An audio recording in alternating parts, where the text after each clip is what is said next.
advantage of the opportunity. But right now is about right now. The Plan B, Ohio State Buckeyes. Give everything you got in your heart to this place. Hello, everyone. Welcome to Rushing the Field, presented by Xfinity. He's Joshua Perry. I'm Nicole Auerbach, and it is college football playoff time. We have first round games we're hours away.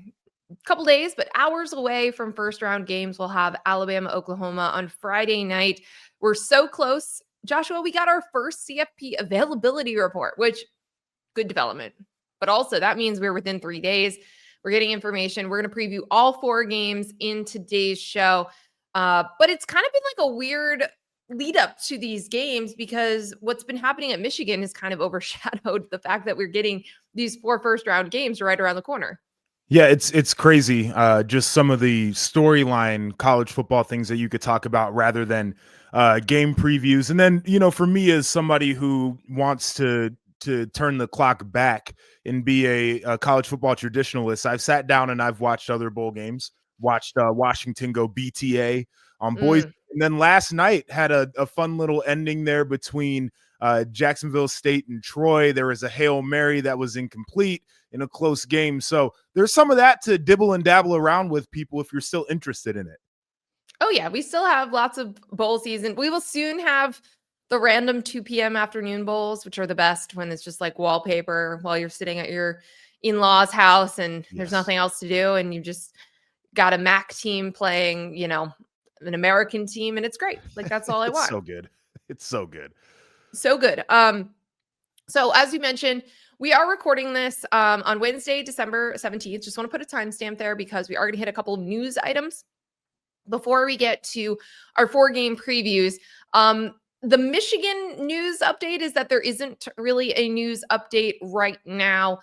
We have heard from some of the top candidates, the names associated with this job, that they're probably staying. I mean, there's been varying degrees of the different statements we have got. Kalen DeBoer has said after he was pressed that he would be the head coach at Alabama next year. I still feel like we cannot rule him out until Alabama's season is done. Everyone's like, we got to get through Friday night's game. Then we'll get some real answers on the Kalen DeBoer front.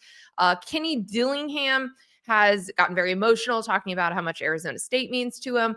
He is definitely using this job, if he's not taking it seriously, because he hasn't shut down the speculation. He's definitely using it to try to get more resources out of Arizona State were he to stay. So again, can't really rule them out. Jed Fish had kind of like a denial as well.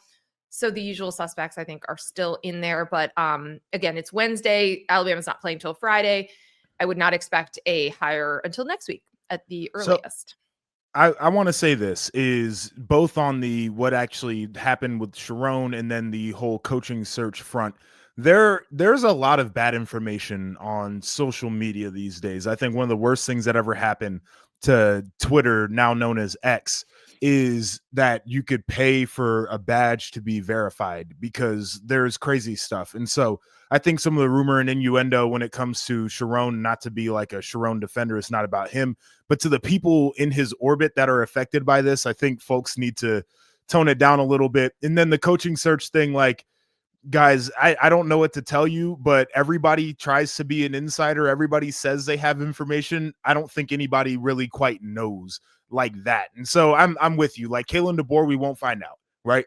Kenny Dillingham is the interesting one to me because it seems that he 100% wants to stay at Arizona State. And I've not seen a coach really negotiate in public like this, but he's trying to get the things that he believes he needs in terms of staffing and resources and the ability to compete at the highest level. It's like, I think he's in play there, but certainly I don't think he wants to leave. So we just don't know. And then again, I'll say it one more time. Jed Fish would walk from Seattle to Ann Arbor if he had the opportunity to. I think that's where he's at in this thing. But if you think there's any information on social media where somebody has tips and inside sources, people are liars. And I don't think it really exists. And we just don't quite know yet. I agree. I don't think we know exactly where it's going yet. And There's also still like so much that needs to unfold. Like the school is doing a like wholesale investigation into the athletic department. Yeah. And so, Ward Manual is still involved and still running this search with Turnkey as their search firm. But what are they going to find there? And is that going to be something that costs him his job? And there's just a lot of questions around the uncertainty with leadership positions at Michigan that could affect the search. And maybe they won't because it's still Michigan. So Right. we'll try, with the holidays coming up, we'll try to do an emergency pod when they make a hire. But certainly Joshua and I will give you our thoughts on that when it happens.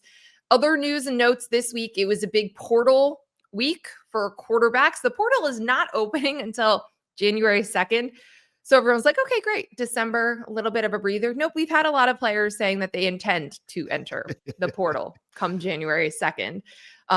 So we've got Eli Drinkwitz went on a rant about tampering. All of that stuff is still happening, even with a slightly delayed portal date.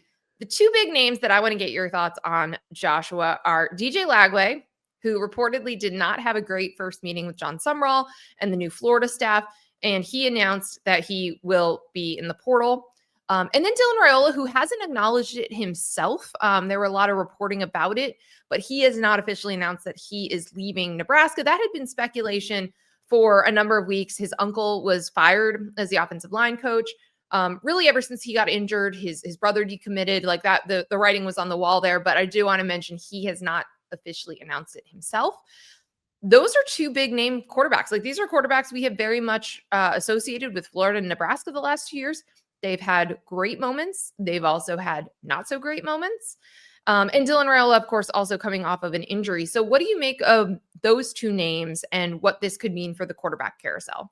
Well, I'll start with this is the intent to enter the portal announcement along with the we've re-signed X player who like Yes, these aren't free agents. I mean, technically they are, but like, technically they they're are. they're on your roster though. Like they weren't floating around in the portal. Like it's a very interesting world that we're living in currently. Yeah, so just to underscore that, we Go saw ahead. that from Maryland did that about Yes. Malik Washington, which I actually Yep. think that one makes sense, right? You see like Sure. freshman quarterback with a lot of promise. Maryland keeps him. But yeah, USC has been doing it for some of their guys like A JD lot of players. Maava.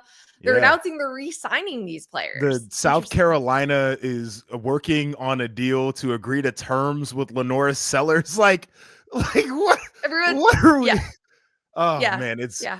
real interesting world we live in. I'll start with DJ Lagway, and I thought the reporting on that initial meeting was really intriguing, and I'd like to hear more about that because the a lot of people said that he was a guy who didn't want any assurances, and he's been known as a hard worker, and was kind of challenged and pushed on some of the things that he felt as a player, and was like, you know what, I don't have to be a part of this. And I think the mentality of a coach coming in is that you want to challenge guys that were there under the old regime because clearly there was a disconnect where they didn't play well. And I remember when Urban got to Ohio State, it was exactly what he did. He challenged every player that was in the locker room. The difference was we couldn't just run to the portal. Like there was nowhere to go and we just had to kind of figure it out. And nowadays guys can leave. And I don't know if that says more about Summerall going in there or if it says more about Lagway and his response to it, but I do think it's an intriguing thing. And I'm wondering how he's viewed because I think you and I both agree that he has regressed as a player, but there is so much talent there with his legs and the arm that he has and some of the plays that he's made that somebody is going to roll the dice. And it can either be like we hit on a guy who's going to New York and could win a Heisman, or we spent $3 million to get a dude who just isn't living up to the potential. Yeah, I think you're probably basing it off of last year's Mm-hmm. potential, right? I mean, he's obviously been banged up and injured, playing through some stuff this year, and the regression, a coaching change, all of that. So I think if you're interested in him, you write that off. And you take him based off of 2024 and his highs and lows there. But I imagine and then if Raiola too, if these guys leave their schools, they're going to be among the bigger names because the raw talent and the Yep. ability is there. And Yes. people always talk themselves into potential. And we have seen so many quarterbacks that just needed a change of scenery and then they Right. unlocked something. I mean, I was watching Bo Nix and the Denver Broncos on Sunday. I don't watch a lot of NFL, but he's been really, really good. And he was so good at Oregon after the whole thing at Auburn where he couldn't play well on the road. It was that whole meme about like, this is the year Bo Nix is actually going to be good and win the Heisman and all this stuff. And then he goes to Oregon and they unlock him. So I think that there is that idea with all of these quarterbacks. And I think there's some schools that are going to need to get a transfer quarterback. My buddy Max Olson at ESPN, he had a piece for Lagway and went through kind of the fits, but like the top contenders, Baylor, LSU, Clemson, Miami, and TCU. And part of this is like Lagway's from Texas. And so some of those schools, that was the connection. But like those are schools, including Clemson on this list is really interesting, that are going to be looking at transfer quarterbacks and trying to do that. Like we've seen Miami do it year over year. Yes. We've seen a couple of schools do that. But that's what's really interesting because this year, as opposed to maybe last year, where you had Carson Beck and then Fernando Mendoza ended up being a huge transfer quarterback, but the names weren't as big. It didn't feel like it was like this huge quarterback carousel. This year feels like it has a little bit more of that potential. Rightfully so. I mean, you had a lot of coaching changes and all of that as well. But these could be like real difference makers if they hit at their new place next year. So I'm glad you brought that up because I think that there are some schools that have basically transitioned into we're not going to recruit a high school quarterback and we're just going to try to find a guy. Take them off of what they've shown in college. Yeah. Yes. And so I think it's an interesting approach, but for these guys in particular, like you're talking about bidding war situations, I'm assuming that people are really going to want to make a run at them. And so how does that affect what you're doing with your NIL and how you can build the roster around them, et cetera, et cetera? It'll be interesting. Just to touch on Raiola, to me, he's a do not recruit guy. And this is not anything about him from a character standpoint. I don't know the young man, so I won't speak to that. But just his behavior when it comes to how many high schools he went to and how many colleges he committed to, and now he is transferring, feels like a flight risk from the standpoint of like, can he make up his mind? Is he going to be fully invested from that standpoint? But we also watched him play, and there were so many things to love about him. But I am so out on quarterbacks who refuse to play in the structure of an offense. And he is a quarterback who has refused to play within the structure of an offense. It makes things really difficult. And like I saw some people that were like, oh, Cignetti's going to get his next quarterback. I don't think Cignetti wants a guy who likes to freelance like that. Like it doesn't fit. That's a good fit. Yeah. I don't what he wants to do as an offense or as a program. Yeah, I agree. Although I think like if you're a quarterback, you want to play in a Cignetti offense. If you buy in and do all that, I mean, they just produced 100% the first Heisman Trophy winner.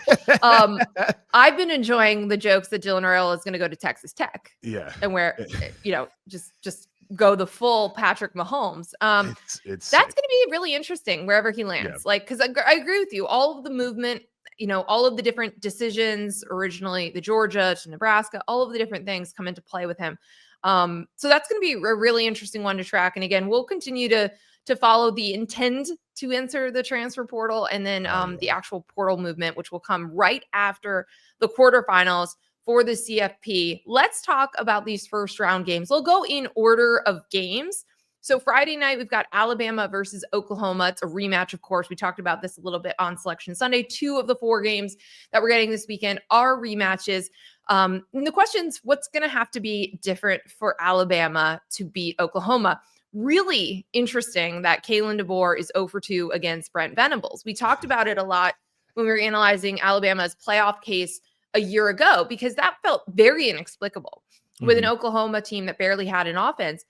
They have not had a super functional, prolific offense much of this year either, but Alabama's fell off as well over the second half of the season.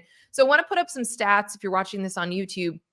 Ty Simpson against Oklahoma the first time. So you see that he got a ton of yardage, 28 of 42, 326 passing yards, 1 touchdown, 1 interception, but he was sacked 4 times. He lost a fumble. There were those 3 turnovers in that game the last time. So Joshua, I guess the question is, what does Alabama need to change outside of just don't turn the ball over? Yeah, so let's keep this stat board up here. The 42 attempts is something that stands out to me. If I'm designing an offense, I would like for my quarterback to be somewhere around 30 attempts in a perfect world. And to balance that out, I would like to run the football about 30 times as well, right? Like people get into this idea of having a balanced offense, and it's not balanced in terms of output. To me, it's a balance in terms of how you actually call the plays. The problem for Alabama has been that their run game has not been good all year long. And so when you're Ty Simpson, you've got to drop back 42 times, right? You are susceptible to throwing interceptions. You are susceptible to getting hit in the pocket and putting the ball on the ground. And you're susceptible to taking sacks.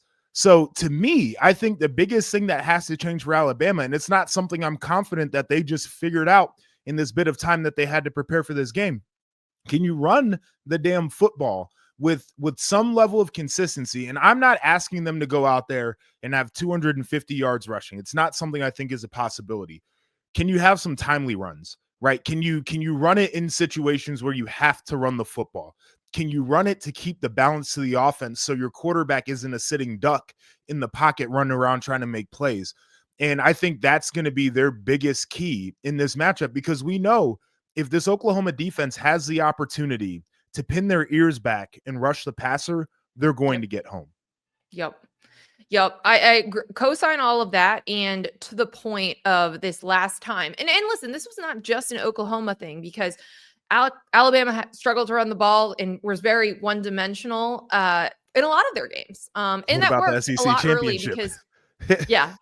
Yeah. But Ty Simpson was really good. Basically, what have we been saying? Halloween was kind of the turning point for him as the season has gone on. People wondered if he got injured, if he's been playing through injuries with that kind of drop off. He's not on the CFP availability report. So that means that he is good to go. But It's in funny that how game, all of the injury smoke comes out after the bracket's set, by the way. yes, well, Yeah, that's I how, know. the burners accounts, the message boards, everything works, course. right? But Yes. I will just say, in this game, Oklahoma against Alabama the first time, just a few weeks ago, these were the rushing numbers for both teams. Oklahoma ran it for 74 yards. Alabama ran it for 80. Both of them averaged 2.6 and 2.4 yards per carry. Yuck. So to your point about what is at stake for both of these teams, I mean, for Oklahoma, obviously they have maximized their response to turnovers.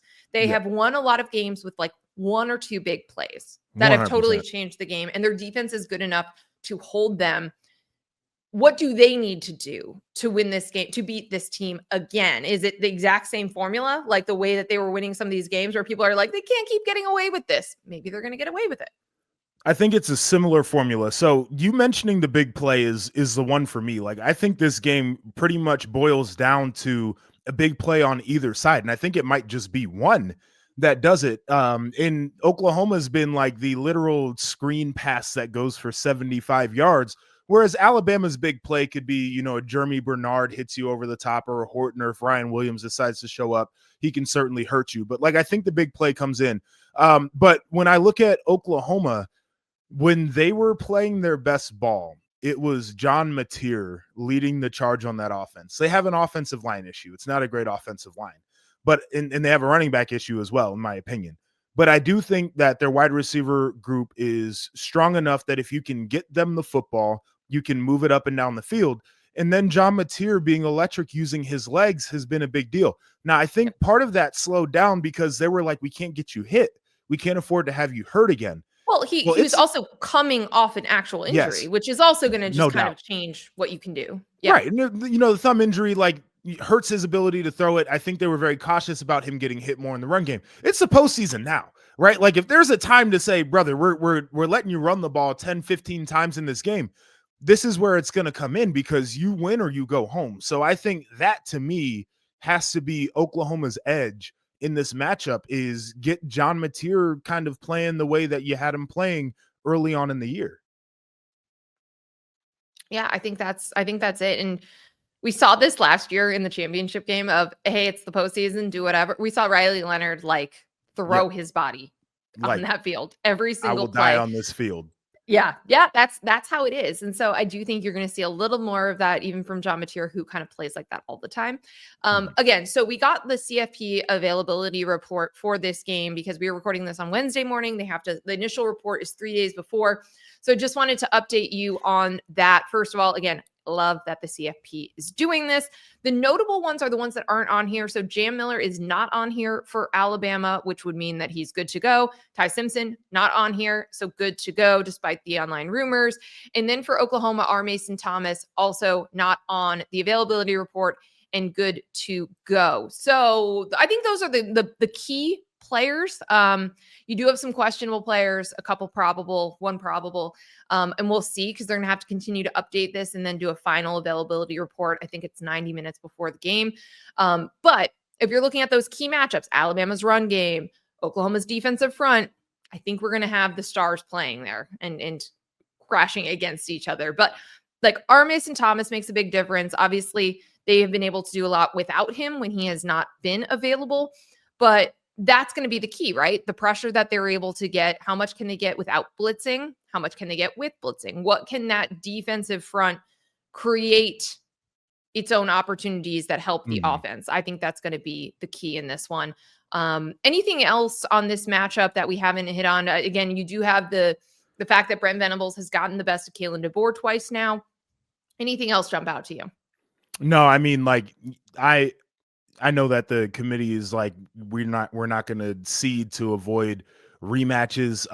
Just as a rule, I wish that we could avoid them. But this was also a very interesting game the first time we watched it. Yeah. And I'm curious, to all the things that we just talked about, what is that hinge point in this matchup, in this version of that game that we saw earlier this year? I think it could have a lot of intrigue once again. Yeah, I am with you completely. And again, the winner of this game will get Indiana in the Rose Bowl. So they'll be watching closely. If you're Indiana, who do you prefer to play? I think Alabama. I think really? that's okay. the one. Yeah, I mean, even with those receivers, even with the Ty Simpson at his best. I mean, we saw what they did with Julian Sayin and Ohio State's wide receivers in the Big Ten championship game. My thing is, Alabama's defense, I think, is good, but not as good as Oklahoma. So I think Indiana's going to have a great offensive plan. They can get after that Alabama offense as well because of the way that their defensive line loves to play. And when I look at Oklahoma, like, they might not score a point, but once again, we saw Ohio State make Indiana's offense like really struggle. And I think Oklahoma's another defense that can do it. So I'd take the path of least resistance, which is the one where I think they can get after the quarterback the most. That would be going up against Alabama. Can I give you a piece of breaking news that is tangentially related to what we're talking about? Sure. Quinn Ewers is going to start for the Dolphins this week. Oh my gosh. We spent so much time talking about him in the lead up to the draft and then where he fell. Tua's benched. It's going to be Quinn Ewers time. All right, Quinn. Let's get this thing going. Last few games of the year, show your best stuff.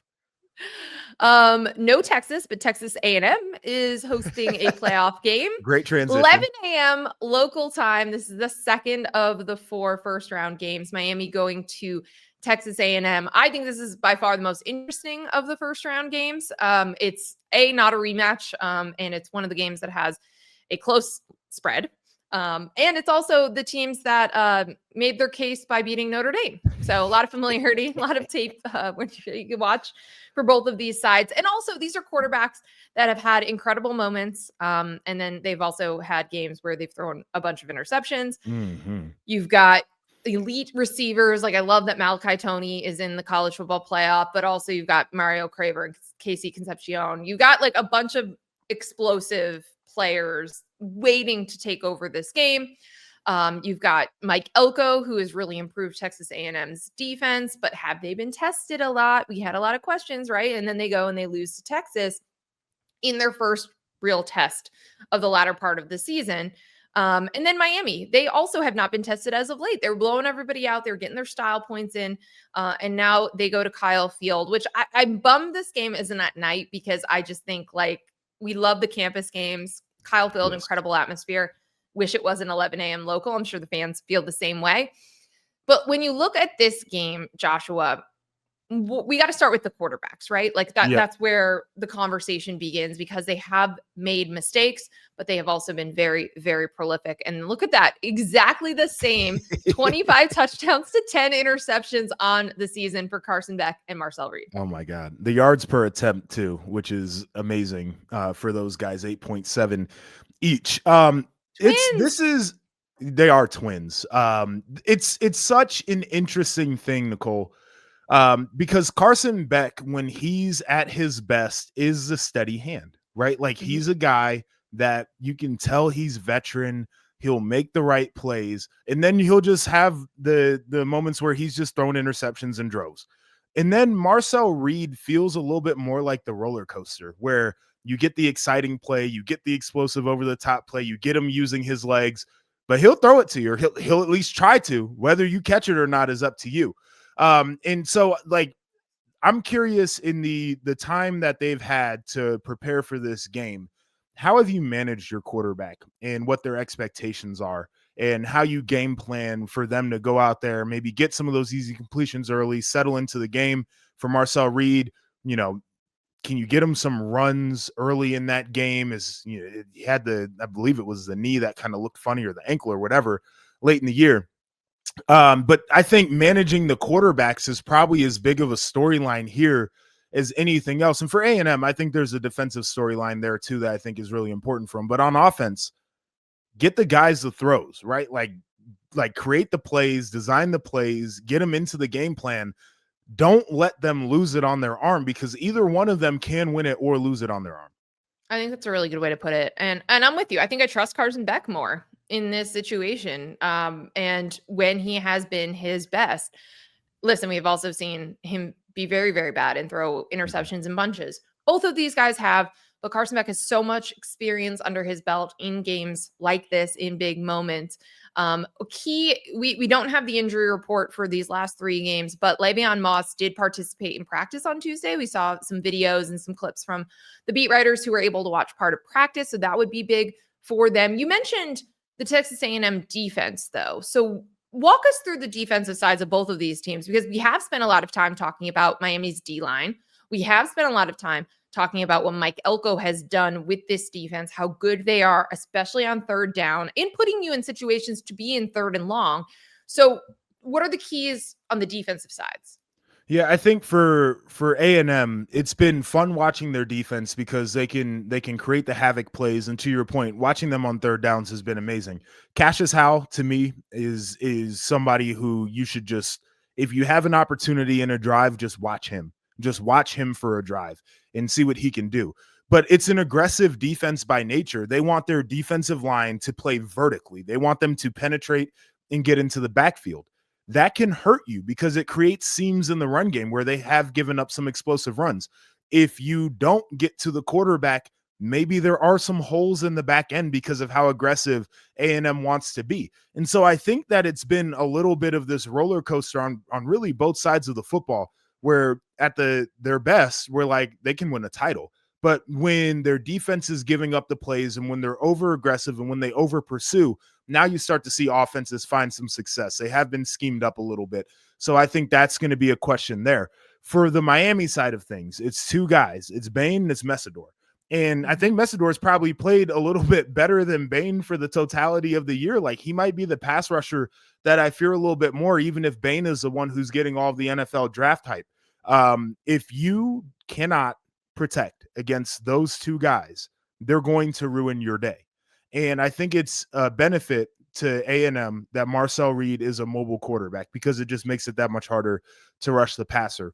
But to me, on the defense for Miami, it starts up front, and it's the 2 bookend rushers. Those guys are 100% bona fide draft picks that can ruin your day if you let them.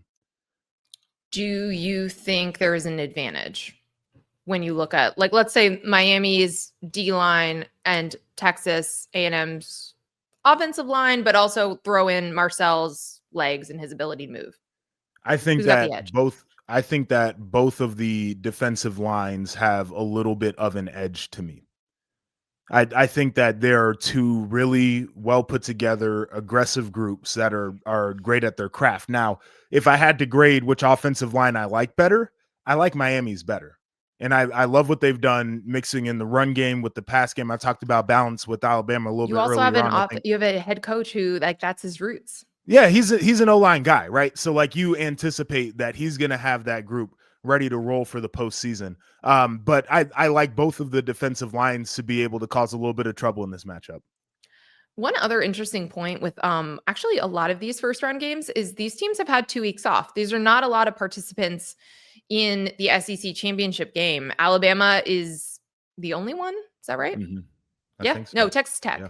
No, wait, Texas Tech has a bye. So yeah, just Alabama. Everybody else is at 2 weeks. They didn't know their opponent the whole time, but like Oklahoma and A&M, they knew they were going to host games. Like you knew you could do certain things, or at least self scout, get healthy in certain areas. So I think that's is the important portion, and it's Yeah. kind of what the people who are waiting around right now are doing. Like everybody's like, oh, you got to whatever, and it's like there's only so much that you can do except for work on yourself. But like that is a huge advantage. The having a week to say what the hell do we need to get better at before we figure out our matchup is a big deal. So Ohio State gets the winner of this game. Joshua, Yeah. if you're Ohio Yes. State, would you rather play? It's an interesting question. I think this is the weird part about it is I feel like I think Miami is a little bit slightly better football team, but A&M is that one where if they're playing at their very top end, you don't want to see them.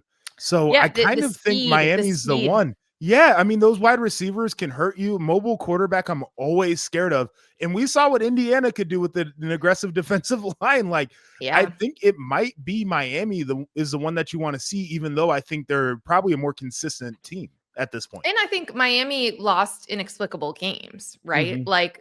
Like A&M came back in that South Carolina game we spent a lot of time on, but like they lost to a good team.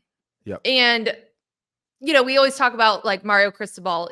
Is he potentially going to make an in-game decision that cost them a game? Like you just kind of always wonder. I feel like I have more faith in Mike Elko. So I think I would, if I'm Ohio State, I think I would also rather play Miami.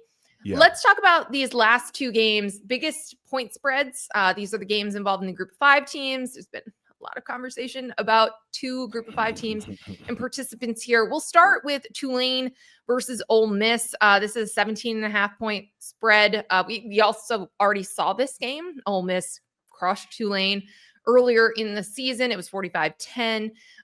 In that game, Joshua, Tulane's defense allowed Ole Miss scoring drives on all but 2 possessions. There was a punt and a fumble, and then the kneel downs at the end.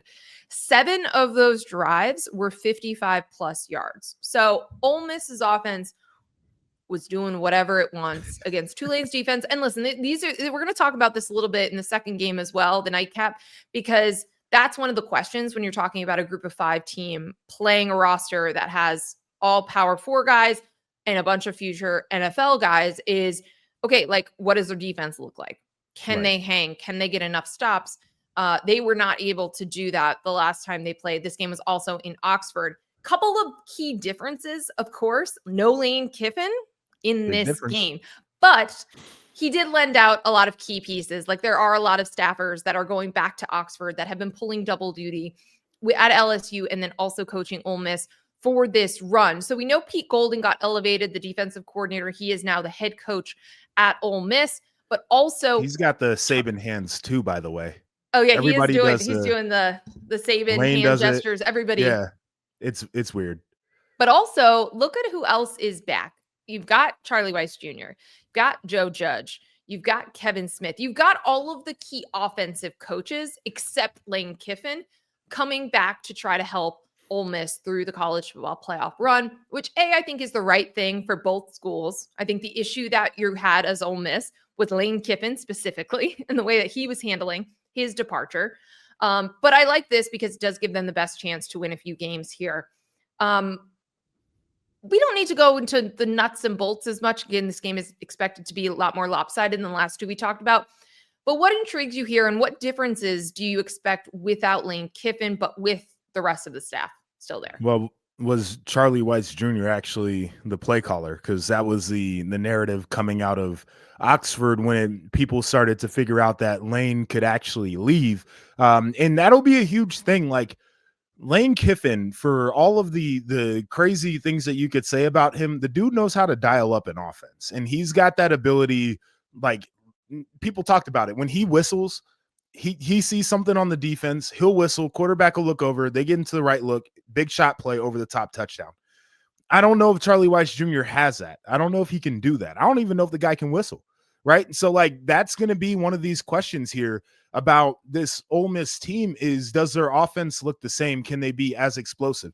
That's probably where it starts and ends for me on Ole Miss. I think their defense is going to be what they have been, which is not an elite defense. I don't think one that can win them a title. So it kind of is what it is. And then for Tulane, like, the path that they took to get here, they had some big wins. They had some Power 4 wins throughout the year.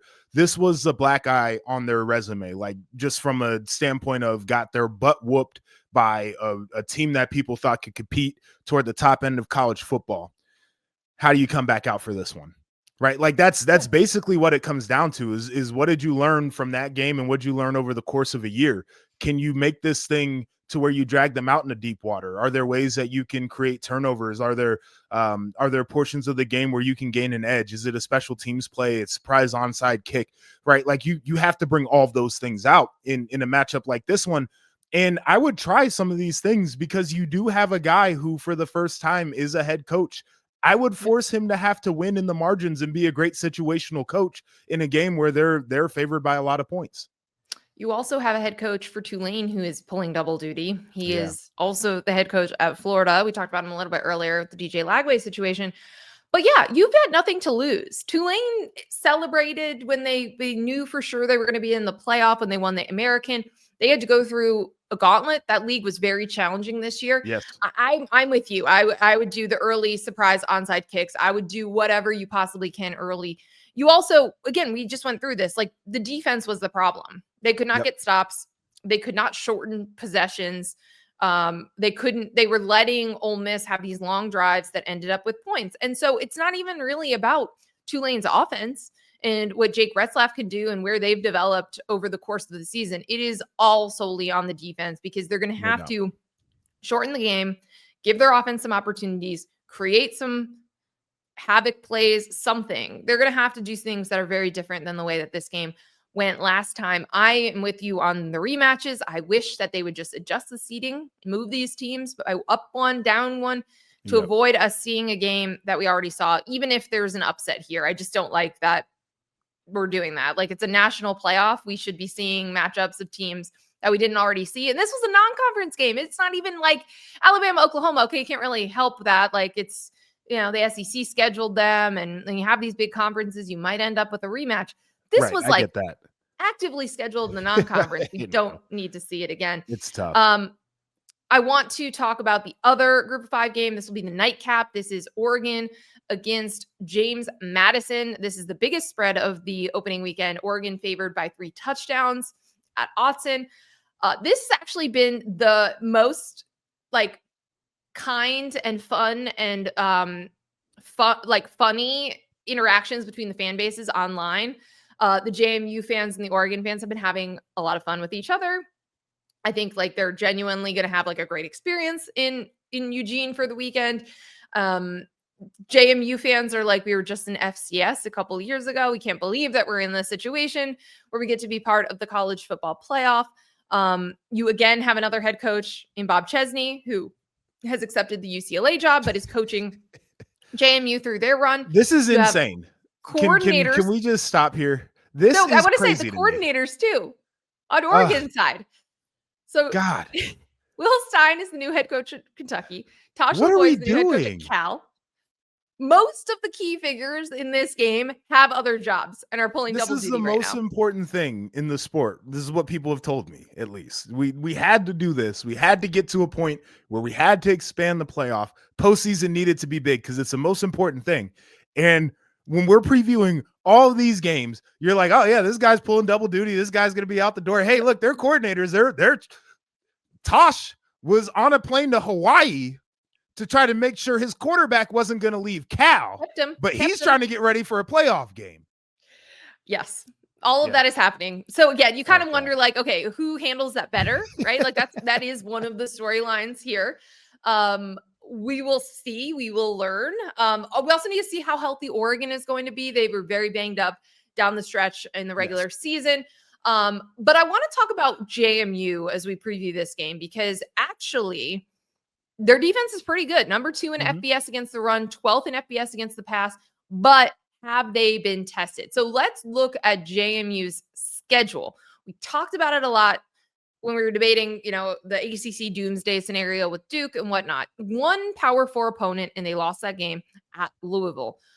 The rest they handled, but for a defense that, again, the metrics are really good. They have been very sound. They have been very solid. They have not played the kinds of offenses and offensive lines in particular that they are about to face in Oregon, which, by the way, is a finalist for the Joe Moore Award, one of the best offensive lines in the country.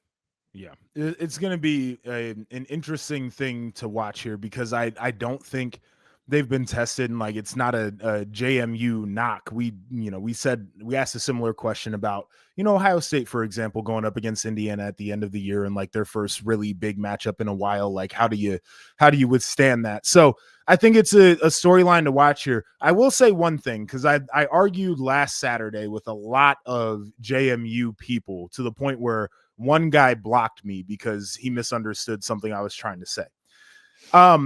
There is part of JMU getting here that I don't love, from the standpoint of the ACC just couldn't figure out how to do tiebreakers to put themselves in a position to get an automatic bid into the college football playoff. There's another part about how they got here where the schedule was the schedule, and all they had to do was go out there and play the games. And they have tried to schedule better opponents in their non-conference. And some Power 4 schools have gotten to a point where they are like, we're scheduling Power 4 or we're scheduling FCS. But one thing we're not going to do is schedule Group of 5, because we're not going to pay them to make us either look bad or to lose that football game.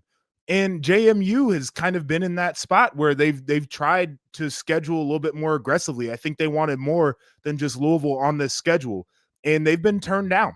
And it's unfortunate for them, because they have to live with people saying, oh, well, you didn't play anybody, and they've tried to. So that's the one thing I did want to say as a defense for some of these G5 programs, is I think it's becoming a little bit more difficult for them to set up a non-con where they can garner more respect from people nationally. 100%. This has been a problem in basketball too, by the way. Once you become a good mid-major or a good Group of 5 team, nobody wants to schedule you, because to your point, there is no benefit in beating you. There is only the risk of losing that game. These are also teams that have a lot of trouble getting home and homes. Yes. You see them do 2-for-1s. Like USF has tried to kind of put their foot down and not do that. App State has had a really hard time scheduling teams. It is such a it's a bummer, really. It is, because it really those is. games are awesome and they really, really help those schools. But that is part of the reality of where we're at too. And, we've talked a lot about Steve Sarkisian kind of threatening not to schedule big non-conference games moving forward, because they didn't get into the playoff and they lost to Texas. They lost to Ohio State. I do wonder if there's less of these games moving forward. Like we've always wondered that, right? Because to your point, like if you're just looking for wins, FCS teams can fill that spot, fill that home 100%. game that you need. Or you're putting butts in the seats by going out and scheduling a big blue blood brand. It's kind of like in no man's land for some of these teams, where the only thing you risk is becoming like Virginia Tech, where they would like lose to Old Dominion. And we'd be like, oh my God, why are they doing this? Why are they scheduling Old Dominion again? They keep losing to them. No doubt. There's a problem.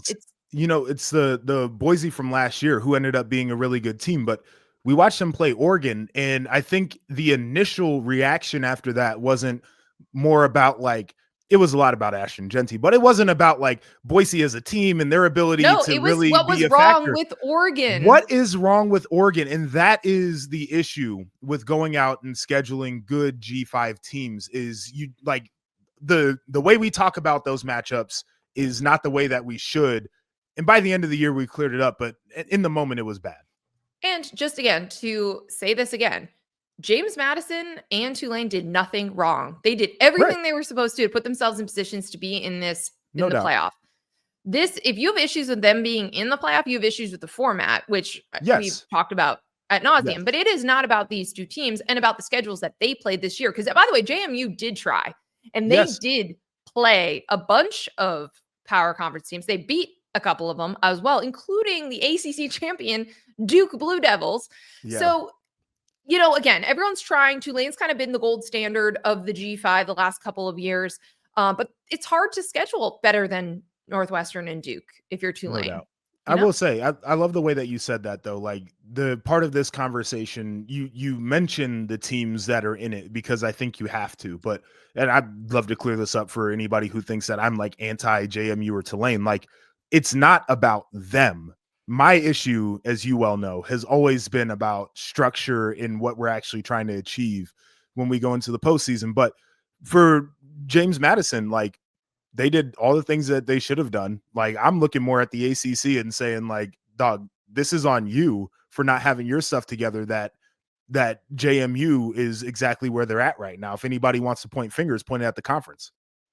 Yes. I also think the ACC knows that. They did put out, they're doing a hybrid schedule for 2026. This is going to be even more of a mess. It is. So instead of just waiting for 2027 and doing their schedule so that like almost everybody's playing 9 conference games and one team is playing 8 because they have 17 full-time football members. So it was never going to be super easy. They're doing a hybrid schedule for next year where 5 teams in the ACC are playing 8 ACC games and everybody else is playing 9. It's incredibly confusing. But the one thing that I was excited about in their press release is that they're going to be changing their tiebreaker procedures and their tiebreaker policies, and they'll announce that at a later date. Thank you. Thank you. So we should be avoiding an ACC Duke situation moving forward, but we will have ones where you're like, oh, you went 8-1 in the conference, and this team went 7-1 in the conference. What are we going to do? Well, yeah, we're going to have to deal with that. But at least they're aware that that is a problem. Wow. I hope these games are close. I want to say that before we go, Joshua, because last year, the first round games were not close. Yeah. They were all lopsided. Everyone made it a whole referendum on either the teams that lost or the sport. The seeding was wrong last year. It was because you had to have the 4 byes go to conference champions. So that was a problem because I really think if the seeding had been correct, like 8, 9, 7, 10 games would have been a lot better. But I am a little worried, especially about the group of 5 participating games, that people will have some takes if these games are not close. I think they're going to be takes regardless. Before we get to that full-fledged discussion, I do want to mention Wayne Knight, the running back for JMU. That to me is a guy who can that can be one where the game gets a little bit icky if he can hit some of those explosive runs that we've seen. But to the bigger picture of what you're saying is, I think regardless, and this hurts me to say as somebody who's anti 12-team playoff, I think regardless of the size of the field, this is what's going to happen. We see it all the time. Teams will no-show when they've had a little bit of extra time off. They will come out sluggish. They'll forget how to play football. Some teams who had a good year will think they invented the game of football and think that they don't have to play very hard when it's time for them to suit up. And so we can make it a referendum on whatever we want to make it. I don't think that we can look too hard at some of these early results and say, like, this is an indictment on X, Y, and Z. I would love for it to be better. Again, I would love to go to a structure where we just have the old bowl system, but it is what it is. There were blowouts in those games too, right? Like, this is just what happens when you have a bunch of kids who are finishing up exams and they're going to practice. They don't know who they're playing for a week or maybe 2. And then they have to game plan and did you go too hard? Did you not go hard enough? Did your guys have their minds right? Were they worried about their holiday travel plans? This is just what it is. This is college football, period. And I've said this a lot because you do wish that the field was smaller, but you go through these rounds, you weed out the teams that can actually win the whole thing or win a few games. And you get some pretty great games down the stretch. I think we're going to have better quarters this year because, again, Yeah. the seeding got fixed. But also the semis were Sure. really good, very evenly matched last year. I think Yep. we'll see that again this year. So here's hoping we get some good games this weekend. Joshua and I will have a pod on Monday next week, recapping all of the action for the first round. And I'm really excited. I can't wait. Can't wait to watch these games. Can't wait to come up with our own takes and themes coming out of the first weekend and set up those quarterfinal matchups as well. He's Joshua Perry. I'm Nicole Auerbach. This is Rushing the Field presented by Xfinity. Thanks for hanging. We'll see you after the first round.